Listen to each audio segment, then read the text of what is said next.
Okay, final news topic. Not really news as such, but John, you've received a bit of kit that you're quite interested to share with the audience, so let's do that. I am indeed, Rich. It is. Let me hold this up here now. Once I start this up here, it's the Backbone Pro, actually. So the Backbone, I don't know, are you familiar with this? It's the I've sort of got a mobile game backbone. controller. I don't know. You've got, yeah, I've got one. Got a Backbone. Basically, it looks like this, right? You pull it apart, Okay. slide your phone in there, becomes a Oh, controller, or you can use it standalone. So this is also a Backbone. So I've got two here. This one is the nice. Pro. This is the older model. I didn't love the older model. I felt the face buttons are too clicky. They feel weird. The sticks feel like Switch Joy-Con sticks. They're not Oh great. no. The whole thing is just not that comfortable to hold. It doesn't feel great. It feels chintzy. Like it's like, yeah, this is a cheap mobile controller. The Backbone Pro is actually so good that as a controller in general, that it actually is one that I like to use with on the PC now as well. Because the reason I want to talk about this is because I'm traveling right now, right? I'm here in Japan for a month. I have this laptop with me, got my phone, that kind of stuff, right? Uh, so this thing, first of all, if you're using it on your phone, it's got this super cool, like seamless app where you just basically press the Backbone button on your phone and it just like launches into like it looks like a console OS menu basically. Any game on your phone that uses the Backbone or whatever, if you just load up the game, you press the Backbone button again and it adds it directly into that library, so you like can kind of get all your games collected into this app. The app also has built-in emulation features now. So you literally can What? just like throw ROMs on your iPhone or your Android phone as you could, I like and go to the those. Backbone app and literally just like select the ROM files and it like loads it up. So I was like looking at like, oh wait, I'm playing Mario 64 on my phone without having to install or do anything. It just works like Jensen style, right? Like like look at this. I'm just opening it up here. It's loading the save data. So I got my phone here. At first it shows the on-screen buttons, but then once the backbone's connected, so there you hmm go. The exposure might be off, but it's just Mario 64 running That's on the crazy. iPhone. And he just did it, press the orange button. It's just like it asks if you want to save and quit, so I'm just gonna hit yes, and it's back to this menu here. So, um, it's like this. This is kind of like this OS level menu that you have. You can kind of see that, right? That's pretty cool. Yeah, sure. It's very very seamless. It's very nice to use. It makes playing games on a phone like way way way more feasible. It actually starts to feel like a next generation handheld, right? Because it's got Apple Silicon in there. So I'm playing like Resident Evil games on there, of course, because I'm here, and it's like wow, this feels awesome. It's really really cool. But then they added these wireless features as well, where you can essentially seamlessly pair this to other devices like your PC, and just with like the tap of a button, it's just like able to seamlessly switch over Oh, to that's working on your nice. other Wait, device. really?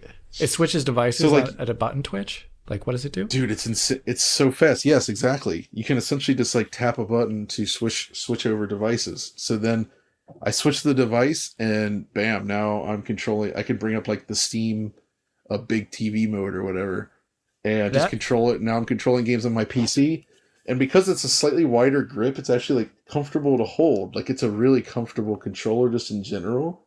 So like I was using this just to play some Doom, the Dark Ages on my laptop here, and it's great. And then if I want to play on the phone, it's just I'm just so impressed with how flexible and smooth everything on this is. It really makes the phone, which I always felt was somewhat clunky as a device for games, suddenly feel more like a console, and it allows you to use it with other devices. You can even pair it with like uh Meta Quest, for instance, like this. And just use it. So if you're playing like 2D games inside the Quest just with the 3D headset, you can just pair it with this and use it as your controller, that's and just fun. switch Wow. between all of them seamlessly, which is super cool. It has remappable buttons as well.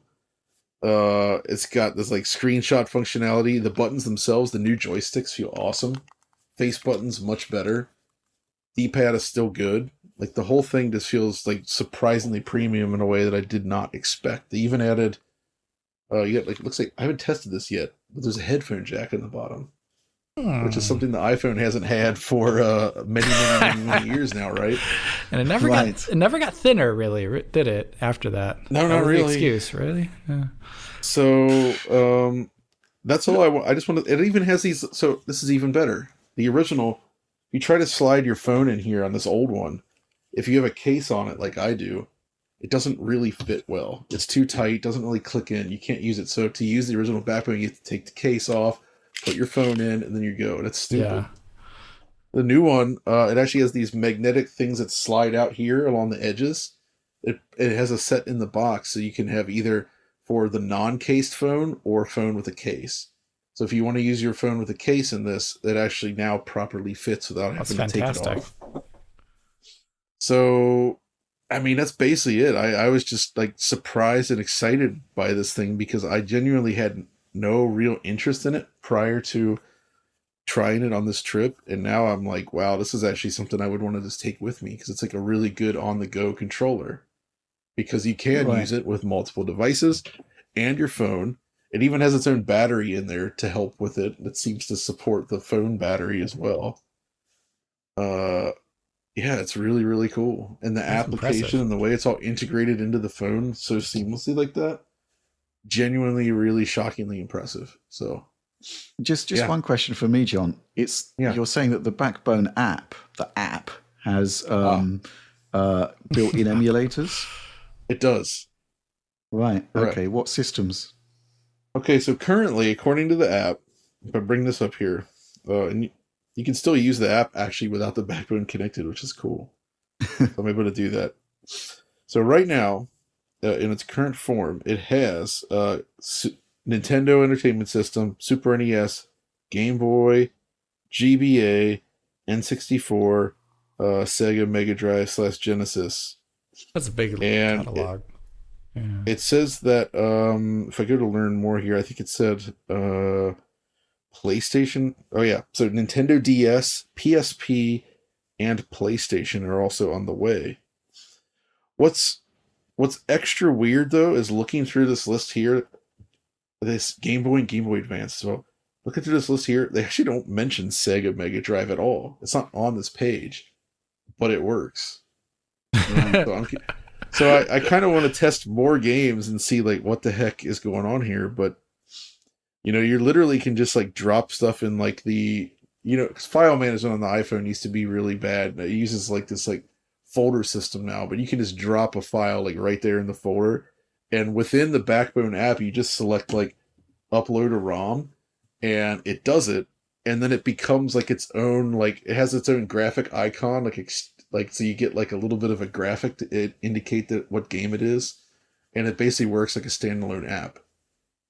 But Wow. it is just essentially a ROM, so it's like it's pretty neat, I must say. It also has support for things like GeForce Now streaming in there, Xbox streaming, stuff that I'm not super keen on. I mean, it can do Steam streaming as well if you want it to stream from your Steam installation. See, I did test that a little bit. I was playing like Doom, running on the laptop, but like sitting over there behind me, playing on my phone screen, and it worked.